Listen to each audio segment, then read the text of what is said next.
Hello hello hello hello, welcome back to my channel. तो first video में अपन ने क्या डिस्कस किया था, आईबी के बारे में मैंने आपको बताया था कि आईबी बेसिकली एक दलाल होता है। ठीक है, क्या होता है दलाल का काम? जो खाली फीस और कमीशन से रुपए कमाना चाहता है। ठीक है, मेजर उसका इनकम फीस और कमीशन से होती है। अभी आपको मैं पूछूं कि आईबी बाई साइड से होता है सेल साइड से तो होता है, तो आप क्या जवाब दोगे? सर सेल साइड से। 99% सेल साइड से होता है, 1% जब वो ट्रेडिंग वगैरह कर रहा है या एक दो रीजन और होते हैं उसकी वजह से वो बाई साइड हो जाता है, अदरवाइज सेल साइड ही होता है। कॉमर्शियल बैंक और आईबी में क्या डिफरेंस होता है? आईबी क्या करती है? रेज कैपिटल रेज करने में हेल्प करती है, डील एडवाइजरी में हेल्प करती है, ये डिपॉजिट एक्सेप्ट करती है और लोन्स देती है। ठीक है, फी स्ट्रक्चर वगैरह ये ऐसा होता है।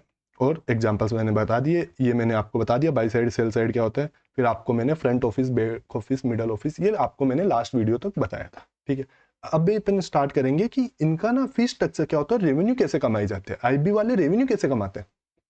ठीक है, पहला तो डील से।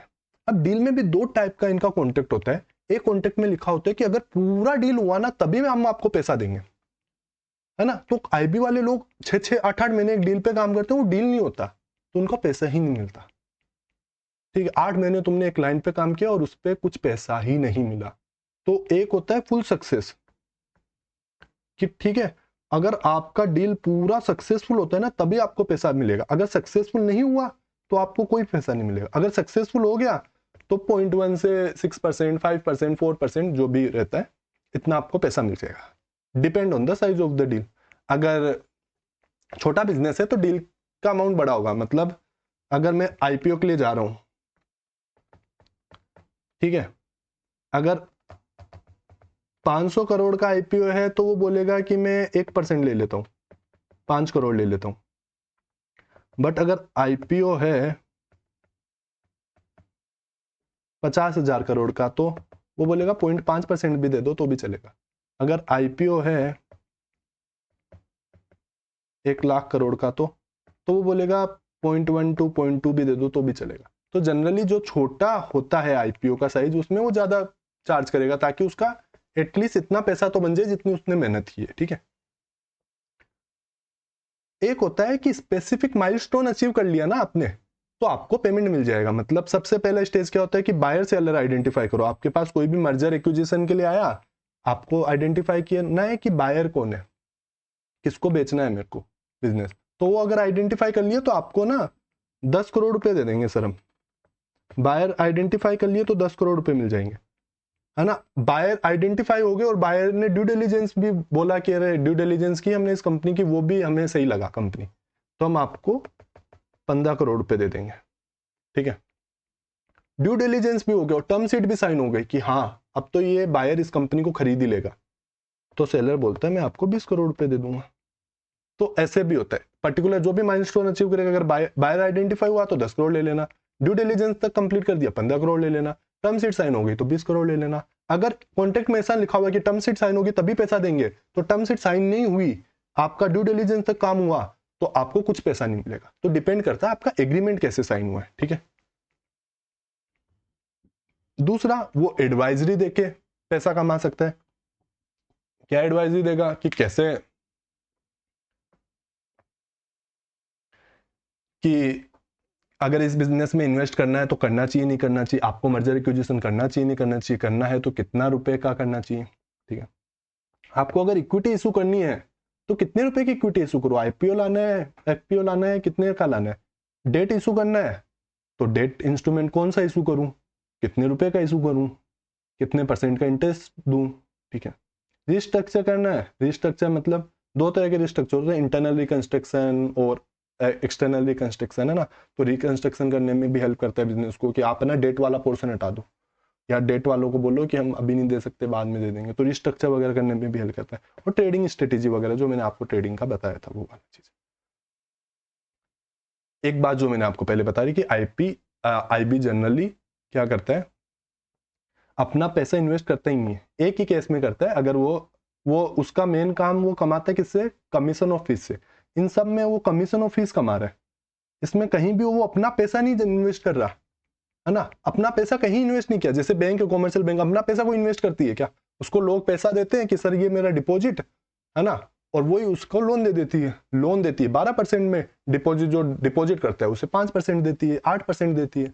तो 12 माइनस 8 कितना परसेंट उसने कमा लिया? 4% उसने स्प्रेड कमा लिया, वो उसका मार्जिन हो गया, वो नेट इंटरेस्ट मार्जिन हो गया, नेट इंटरेस्ट में उसने 4% कमाया। वैसे ही बैंक ने कुछ भी अपना इन्वेस्टमेंट नहीं किया, वैसे ही आईबी बैंक भी अपना कोई इन्वेस्टमेंट नहीं करती है। लोग तुम्हारे पास आए, तुमने डील कराई, उसका पोर्शन ऑफ परसेंटेज तुमने एज ए अपना कमीशन ऑफ फीस रख लिया, ठीक है। जितनी बड़ी डील उतना ज्यादा पैसा, जितनी छोटी डील उतना ज्यादा कम पैसा, ठीक है। परसेंटेज ज्यादा हो जाएगा पर पैसा अल्टीमेटली कम ही आएगा, ठीक है। 1000 करोड़ का आप 0.1% निकाल लो या 100 करोड़ का आप 1% निकाल लो, तो ज्यादा कौन सा आएगा आपको ही पता है, ठीक है।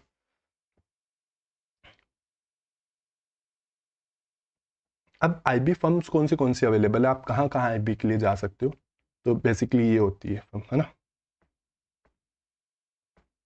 गोल्डमैन सैक्स, JP Morgan, Morgan Stanley, Bank of America, Barclays, Citibank, Deutsche Bank, BS, UBS, अना लिजार्ड, कोटक आईबी, ये इंडियन है mostly, Kotak, Axis, JM Financial, Edelweiss. Big 6 भी आईबी ऑफर करती है, आईबी के रोल ऑफर करती है, आपको पता है। जीटी करता है, केपीएमजी करता है, ये बिग 6 फर्म भी है ना, आईबी के रोल ऑफर करती है। बीडीओ भी आईबी का रोल ऑफर करता है। एमएनए एडवाइजरी होता है, टाइप ऑफ आईबी होता है ना, कि एमएनए का एडवाइजरी कर रहा हूँ, वो आईबी का एक सब पार्ट हो गया, ठीक है। स्पार्क कैपिटल है, एवेंडस है, आनंद राठी, ये सब भी आईबी के रोल ऑफर करते हैं। तो अगर आपको ये सब मिल रहा है तो ये सब देखिए, अगर ये सब मिल रहा है तो ये सब देखिए। अगर ये सब मिल रहा है तो आप ना पहले ये देखना कि मेरे को रोल कौन सा मिल रहा है, front office, back office, middle office. अगर ये सब मिल रहा है तो मोस्ट केसेस में आपको बैक ऑफिस का रोल ऑफर हुआ होगा, ठीक है, मोस्ट ऑफ द केसेस में। या मिडल ऑफिस, फ्रंट ऑफिस वाले इनमें बहुत कम रोल ऑफर होता है, और फ्रेशर को तो बहुत रेयरली चांस है। अगर आपका बहुत अच्छा एक्सपीरियंस है पहले, या आपका इंटरव्यू बहुत ही अच्छा जाता है, तो आपको रोल ऑफर करेंगे फ्रंट ऑफिस में, अदरवाइज नहीं करेंगे। एज ए फ्रेशर को तो आपको नहीं करेंगे। इधर आपको मिल सकता है फ्रंट ऑफिस में रोल, कोई दिक्कत नहीं, ठीक है। Work life balance sir, work life balance कुछ भी नहीं होती है इसमें। अगर आप वो पर्सन हो जिसे ऐसा है कि मैं 9 बजे जाऊं 6 बजे आ जाऊं, तो आईबी आपके लिए नहीं है, ठीक है। आईबी आपके लिए 1% भी नहीं है। अगर आप ऐसा है 9 बजे जाऊं 6 बजे आ जाऊं, नहीं है आईबी आपके लिए। आईबी में बहुत काम है, क्योंकि क्या होता है, डील चलती रहती है। अब डील आईपीओ निकालना है 2 महीने में, आईपीओ थोड़ी डिले कर देंगे कि आज सर मैं तो थक गया काम करते करते, और टीम होती है छोटी, थक गया तो निकल जा भाई, दूसरे को कल हायर कर लेंगे हम, ठीक है। वर्कलोड बहुत ज्यादा होता है, 80 से 100 घंटे, 120 घंटे, 130 घंटे मिनिमम आपको काम करना पड़ेगा, 10 से 12 घंटे, कभी कभी 8 घंटे 9 घंटे, पर जनरली डील इतनी ज्यादा है। अगर किसी कंपनी के पास डील नहीं है बात अलग है, बट अदरवाइज इतनी डील रहती है मार्केट में, इतना सब कुछ एक्विजिशन वगैरह चलता रहता है, आईपीओ चल रहा है, बॉन्ड आ रहे हैं, ये आ रहे हैं, वो आ रहे हैं, बहुत काम है। तो 10 घंटे 12 घंटे नॉर्मल काम रहता है, 8 से 9 10 घंटे तो नॉर्मल रहता है। अगर कोई डील आ रहा है कि कंप्लीट ही करनी है, तो 12 12 14 14 15 15 घंटे भी लोग काम करते हैं, ठीक है। इतना ज़्यादा टाइम क्यों है वो मैंने आप टाइम का मैंने बताया कि साइज ऑफ द टीम बहुत कम है और वर्कलोड बहुत ज़्यादा है, ठीक है।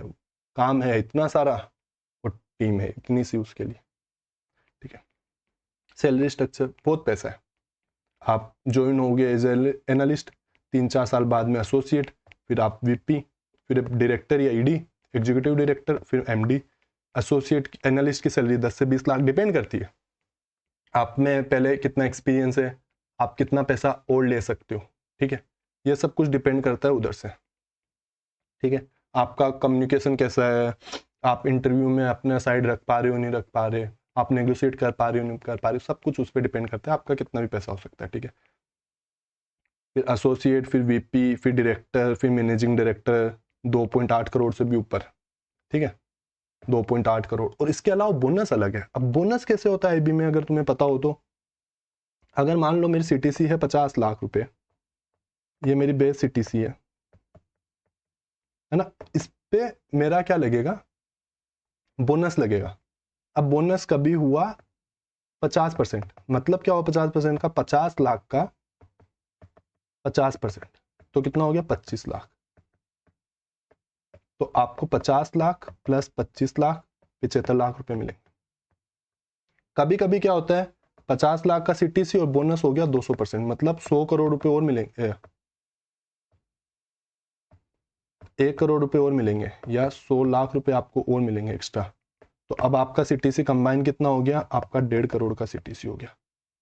ठीक है, अगर आपको मिल गया 400% बोनस, ठीक है, 400% बोनस मतलब 50 लाख का 400%, 50 लाख का 400% कितना होता है, 2 करोड़।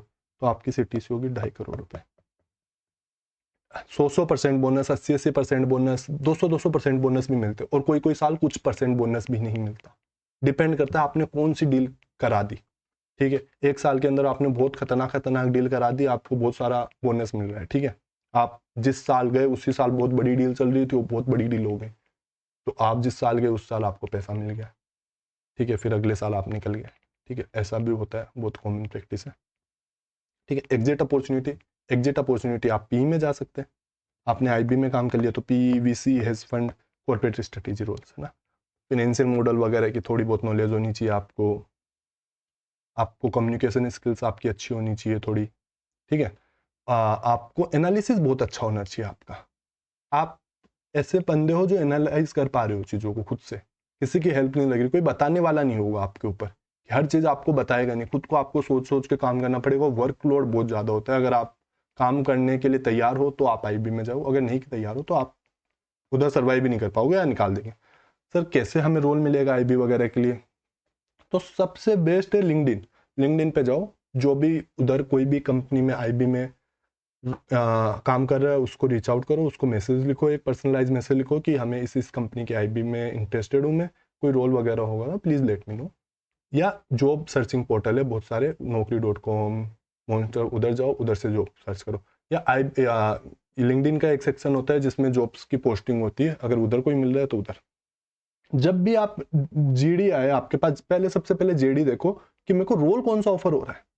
ऐसे मत कि IB अप्लाई कर दिया, बेक ऑफिस का रोल मिल गया, कोई काम का रोल नहीं अगर आप फाइनेंस में बहुत ज्यादा इंटरेस्टेड हो। ठीक है, इससे बढ़िया बुटीक फर्म का फ्रंट ऑफिस का रोल कर लेना, मिडल ऑफिस का रोल कर लेना। बट अगर आप बहुत ज्यादा इंटरेस्टेड हो, बहुत पैशनेट हो फाइनेंस में, बैक ऑफिस में जाके आप परेशान हो जाओगे अकाउंटिंग का नौकरी करके। ठीक है, तो उसमें मत जाना। जब भी आप जॉब के लिए अप्लाई करो उसके पहले आपका CV बहुत अच्छे से पढ़ा हुआ होना चाहिए। क्यों? अगर मान लो मैंने कोई एक इंडस्ट्री में काम किया है, मान लो मैंने FMCG में काम किया है, आप इंटरव्यू देने गए, ठीक है, आप ऑडिट में थे या किसी और में थे, मैंने बोला मैंने FMCG का ऑडिट वगैरह किया है बहुत अच्छे से, और आप इंटरव्यू वगैरह दिए, और इंटरव्यू ने भी है ना FMCG का कोई एक मर्जर करवाया, या FMCG तो बहुत कॉमन इंडस्ट्री है, ठीक है, उनको पता ही होता है, तो वो आपको इतना घुस घुस के क्वेश्चन पूछेंगे, आप नहीं बता पाओगे। तो जो भी आपने ऑडिट किया है ना, वो वाला बिजनेस मॉडल तो आपको पूरा पता होना चाहिए कि कैसे वो बिजनेस काम करता है, कैसे वो रेवेन्यू जनरेट करता है, कौन से उसके मेजर एक्सपेंसेस होते हैं, ये सब आपको बेसिक पता होना चाहिए। अगर आप ऑडिट से IB में जाना चाहते हो या पहली बार IB में जाना चाहते हो, तो ये क्वेश्चन बहुत सबसे पहले पूछेगा आपसे, और जो भी आपने काम किया वो सब कुछ पूछेगा। उनको इंडेक्स की नॉलेज भी होती है ना, इंडेक्स भी बहुत तरीके से पढ़ के जाना, वापस से रिवाइज करके जाना, मेजर इंडेक्स रिवाइज करके जाना, एम्प्लॉय बेनिफिट हुआ तुम्हारा, कोई भी और इंडेक्स हुआ, स्पेसिफिक फाइनेंशियल इंस्ट्रूमेंट हुआ, ये सब कुछ तुम्हें आना चाहिए। ECL क्या होता है, एक्सपेक्टेड क्रेडिट लॉस क्या होता है, ये सब कुछ तुम्हें पता होना चाहिए। क्योंकि इंडेक्स तो आएगा ही ऑफकोर्स, जब तुम मर्जर करवा रहे हो, तुम पूरा एनालाइज करोगे कंपनी की वैल्यू कितनी है, तो तुम्हें फाइनेंशियल पढ़ना आना चाहिए। फाइनेंशियल एक बहुत बेसिक चीज होती है। ठीक है, फाइनेंस के कोई भी रोल में जा रहे हो, PE, VC, अकाउंटिंग बहुत बेसिक होती है। अकाउंटिंग को आप इग्नोर नहीं कर सकते कि मेरे को नहीं AFM तो बहुत अच्छी आती है, अकाउंटिंग नहीं आती, तो कोई आपका एग्जिस्टेंस ही नहीं है। अकाउंटिंग आपको बहुत अच्छे से आनी चाहिए। ठीक है, बेसिक इंटरव्यू क्वेश्चंस वगैरह प्रिपेयर करके जाना। आपको इस प्ले लिस्ट में मेरे को सारे इंटरव्यू के क्वेश्चन मिल जाएंगे, बेसिक से लेके एडवांस तक। ठीक है, कि बेसिक क्वेश्चंस क्या है, बिहेवियरल क्वेश्चंस क्या है, मेरे वैल्यूएशंस के क्वेश्चन क्या है, वो सब कुछ इस प्ले लिस्ट में आपको अच्छे से मिल जाएंगे। इंडेक्स की आपकी नॉलेज होनी चाहिए, वो मैंने आपको बता दिया। ठीक है, that's all from my side.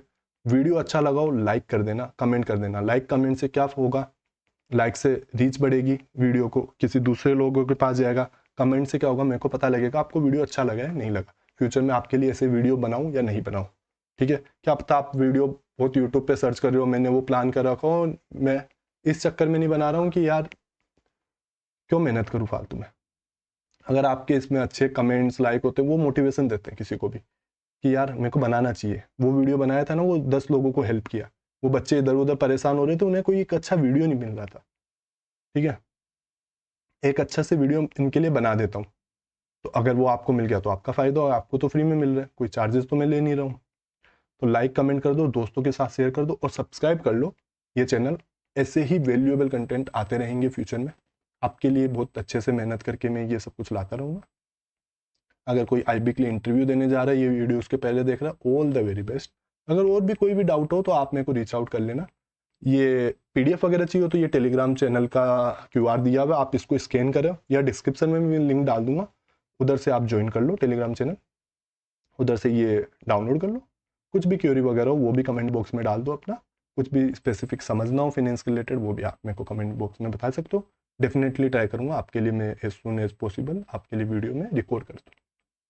ठीक है, thank you so much, bye bye.